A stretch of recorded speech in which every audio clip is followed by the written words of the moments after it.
Assalamualaikum warahmatullahi taala wabarakatuh. Alhamdulillah kita bertemu pada hari ini pada hari Khamis 19 hari bulan 8 2021. PDPR kita akan sambung pada mata pelajaran Tauhid. Murid-murid boleh buka kitab muka surat 22. Kita akan sambung pada bahagian sifat ma'ani. Sebelum itu mari kita sama-sama membaca doa. Bismillahirrahmanirrahim. Allahumma aftah alaina hikmataka wanshur alaina min khazaini rahmatika ya arhamar rahimin.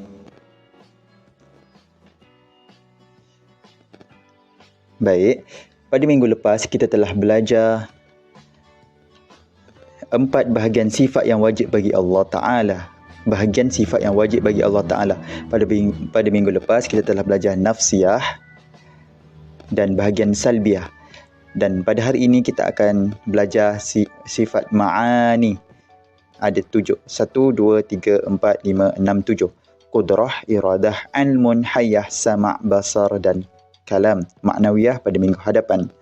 Pada minggu lepas kita telah belajar bahagian nafsiyah, iaitu satu saja, wujud ada, dan salbiyah ada 5, iaitu qidam, baqa, kekal, mukhalafatuhu ta'ala lil hawadis, Allah Ta'ala berbeza dengan yang baru, qiyamuhu ta'ala binafsih, Allah Ta'ala berdiri dengan sendirinya, wahdaniyah, esa, Allah tidak berbilang-bilang, qiyamuhu ta'ala binafsih, Allah Ta'ala berdiri dengan sendirinya.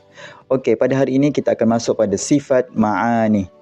Qudrah, iradah, ilmun, hayah, sama', basar dan kalam.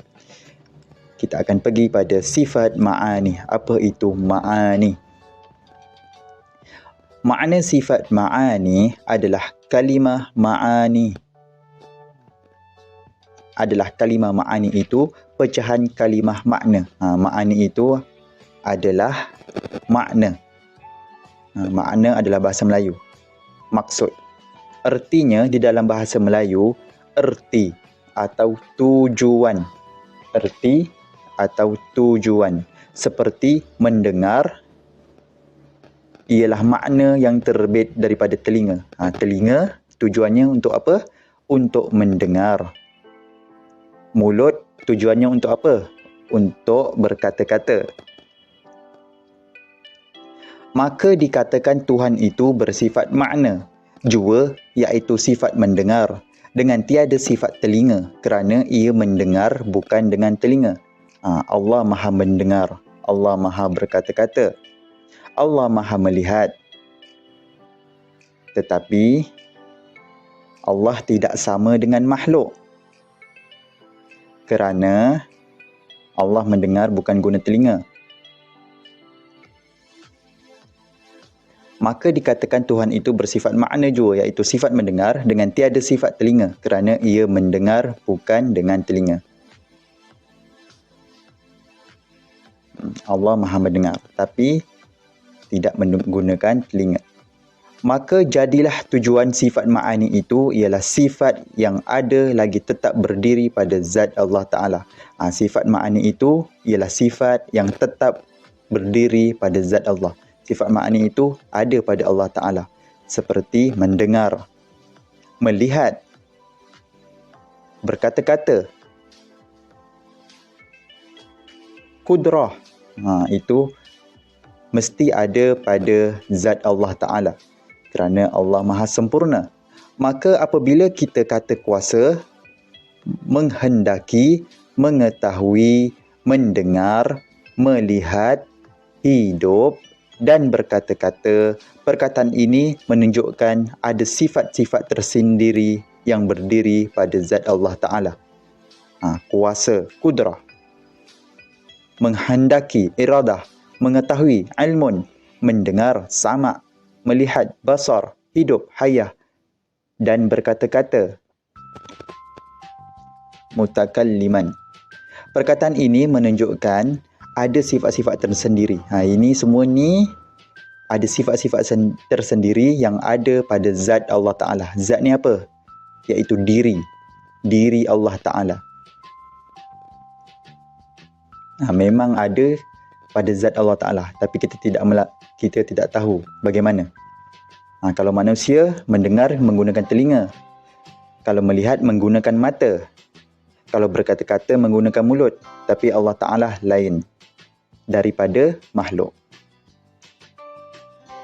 Okey, kita masuk pada muka surat 23. Sifat-sifat ma'ani apa dia? Sifat-sifat ma'ani ada 7 di dalam sifat 20. Sifat Allah ada 20, betul? Sifat ma'ani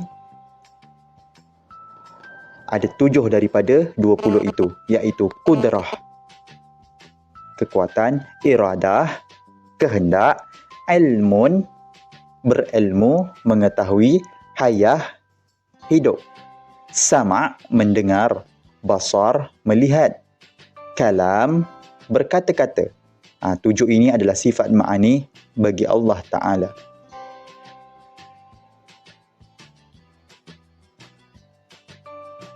Tapi ia berlainan dengan makhluk. Seperti ilmu. Kalau makhluk, dia menggunakan otak. Manusia menggunakan otak. Tapi Allah memang ada pada zatnya sendiri. Hayah, hidup. Sama, mendengar. Kalau manusia mendengar menggunakan telinga. Kalau Allah berlainan dengan makhluk. Basar, melihat. Manusia menggunakan mata. Tapi Allah, dia berlainan dengan makhluk. Kalam, berkata-kata. Allah Ta'ala berkata-kata.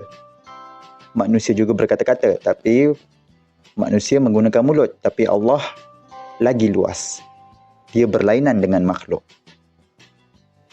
Sebab sifat-sifat itu dinamakan sifat ma'ani. Sebab apa namanya sifat ma'ani? Kerana sifat itu menunjukkan kepada makna-makna wujudiyah yang tetap bagi Allah Ta'ala dan layak dengan kesempurnaannya. Hakikat sifat ma'ani, tadi sebab-sebabnya apa? Sebab makna-makna wujud yang tetap pada Allah Ta'ala dan memang layak kesempurnaannya. Memang Allah itu sempurna. Dia ada segala-galanya yang baik. Seperti mendengar, berkata-kata, berilmu. Ilmu Allah itu sangat luas. Hakikat sifat ma'ani.